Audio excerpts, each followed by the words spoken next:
Monsieur le Premier ministre, la parole est à Monsieur André Chassaigne.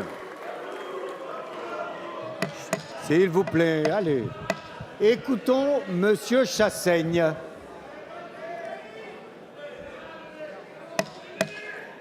Monsieur le Premier ministre, vous venez d'annoncer le recours à la procédure la plus antidémocratique de notre Constitution, l'article 49.3, pour empêcher la représentation nationale de débattre et de voter contre le projet de loi travail.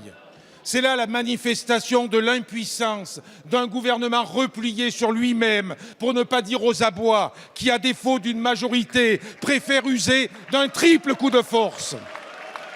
Coup de force contre le monde du travail, qui signe une régression historique du droit du travail par la remise en cause de la protection des salariés.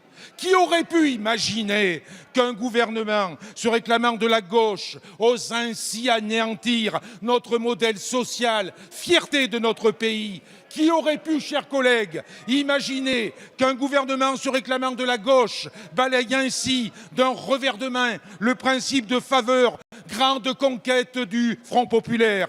Coup de force aussi contre nos compatriotes. 7 Français sur 10 rejettent cette réforme qui porte atteinte aux plus fragiles. Nombre d'entre eux l'ont manifesté dans la rue dès le premier jour. Ils sont autant à refuser le recours au 49.3, témoignant ainsi de leur attachement au débat démocratique. Coup de force enfin contre la représentation nationale, privée de son rôle de législateur. Cette représentation nationale humiliée dès hier par une parodie de débat législatif sans vote. Cette représentation nationale qui vient de recevoir le coup de grâce cet après-midi. La manœuvre est grossière et elle est symptomatique d'un exécutif à la dérive. Elle vise uniquement à empêcher le Parlement, majoritairement contre ce texte, de s'y opposer. Monsieur le Premier ministre, les députés du Front de gauche, et bien au-delà d'eux-mêmes sans doute, vous demandent solennellement de renouer avec les valeurs de la gauche, d'écouter les voix du peuple. Merci. La parole est à Monsieur le Premier ministre, Manuel Valls.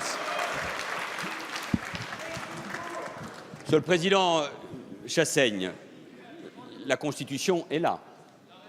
Elle permet, à travers un article, d'engager la responsabilité du gouvernement. Et d'ailleurs, je suis surpris, sur les bancs de l'opposition, qui se réclament souvent des fondateurs de la Constitution, on puisse applaudir cette mise en cause d'un article de la Constitution qui a déjà été utilisé à de nombreuses reprises. Et comme j'ai de bons souvenirs, il a même été utilisé à un moment, et plus particulièrement par Michel Rocard, quand il s'est agi de mettre en œuvre la CSG, parce qu'à l'époque, il y avait une majorité de gauche, il n'y avait pas une majorité socialiste, et vous aviez refusé, votre famille politique, de voter une réforme sur laquelle personne n'est revenu. Alors oui, Monsieur Chassaigne, j'assume parfaitement cet engagement. Pourquoi?